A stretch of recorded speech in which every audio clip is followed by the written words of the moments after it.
அண்மைச் செய்தி. பாமக நிறுவனர் ராமதாஸ் நியமித்த பொதுச் செயலாளர் முரளி சங்கர் தரப்பில் கேவியேட் மனுவானது தற்போது தாக்கல் செய்யப்பட்டிருக்கிறது. அதில் பாட்டாளி மக்கள் கட்சியின் பெயர் மற்றும் சின்ன விவகாரம் தொடர்பாக இந்த கேவியேட் மனுவானது தாக்கல் செய்யப்பட்டிருக்கிறது. பாமகவின் உரிமை கோரினால் எங்களை கேட்காமல் உத்தரவானது பிறப்பிக்க கூடாது. அன்புமணி பாமகவுக்கு உரிமை கோரினால் எங்களை கேட்காமல் உத்தரவு பிறப்பிக்க கூடாது என்று பாமக நிறுவனர் ராமதாஸ் தரப்பில் இந்த கேவியட் மனுவானது தாக்கல் செய்யப்பட்டிருக்கிறது. மேலும் விவரங்களை செய்தியாளர் சுரேஷ் வழங்கி கேட்கலாம். சுரேஷ் வணக்கம். இது தொடர்பான முழு தகவல்களை பதிவு பண்ணுங்க. வணக்கம். பாமக நிறுவனர் ராமதாஸுக்கும் அவருடைய மகன் அன்புமணிக்கும் இடையில மோதல் நீடித்து வருகிறது. இந்த நிலையில கட்சியின் தலைவர் பொறுப்பிலிருந்து அன்புமணியை நீக்கிய ராமதாஸ் அந்த பொறுப்பை தானே கவனிப்பதாக அறிவித்திருந்தார். இதை அன்புமணி ஏற்கவில்லை. மாறாக கட்சியினுடைய பொதுக்குழு கூட்டத்தையே அவர் நடத்தியிருந்தார்.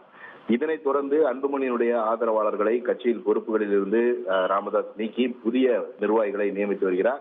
இந்த நிலையில தலைவர் பதவியிலிருந்து நீக்கப்பட்டிருக்கக்கூடிய அன்புமணி தரப்புல பாட்டாளி மக்கள் கட்சிக்கு உரிமை கோரியோ அல்லது சின்னத்துக்கு உரிமை கோரியோ வழக்குகளை தாக்கல் செய்தால் தங்கள் தரப்பு வாதங்களை கேட்காமல் எந்த உத்தரவையும் பிறப்பிக்க கூடாது என கோரி ராமதாஸால் நியமிக்கப்பட்டுள்ள பொதுச் செயலாளர் முரளி சங்கர் சார்பில் சென்னை உயர்நீதிமன்றம் மற்றும் உரிமையியல் நீதிமன்றங்கள்ல இந்த கேவியட் மனுக்கள் தாக்கல் செய்யப்பட்டிருக்கின்றன.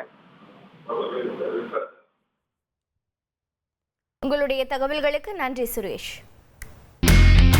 இனி செல்லும் இடமெல்லாம் செய்தி. தந்தை டிவியின் வாட்ஸ்அப் சேனலை ஃபாலோ பண்ணினா செல்ல இருக்கும் இடமெல்லாம் செய்தி. இதோ QR கோட் இப்பவே ஸ்கேன் பண்ணுங்க, ஃபாலோ பண்ணுங்க.